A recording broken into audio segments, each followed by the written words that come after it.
ICICI bank current price ₹1752 இருக்குது. Return on equity வந்து 18.8%. Market capital வந்து 8 லட்சம் கோடி இருக்குது. டிவிடெண்ட் இல்லை 0.80% கொடுக்குறாங்க. இவங்க வந்து second largest bank in India. மெயினாக வந்து பார்த்திங்கன்னா ப்ரைஸை பற்றி யோசிக்காதீங்க. ஒவ்வொரு டிப்லையும் வாங்கி கொஞ்சம் கொஞ்சமாக வாங்கி அக்குமுலேட் பண்ணலாம்.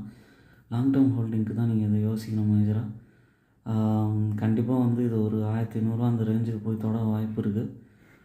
இதோட ஆல் டைம் ஹையெல்லாம் தாண்டி போயிட்டுருக்கு. பட் வந்து இது வந்து உங்களுக்கு வந்து ஷார்ட் டேர்ம் ரிட்டர்ன் அந்த மாதிரிலாம் யோசிச்சிங்கன்னா கிடைக்காது. ப்ளஸ் பாயிண்ட் வந்து ப்ராஃபிட் க்ரோத் வந்து 59.7% CAGR இருக்குது. செகண்ட் லார்ஜஸ்ட் பேங்க்குங்கிறதுனால நான் நம்பி வாங்க முடியும். இதோட குவார்ட்டர்லி ரிசல்ட்ஸ் ரெவன்யூ வந்து டபுள் ஆகிருக்கு. 22,000 கோடியிலேருந்து 44,000 கோடி.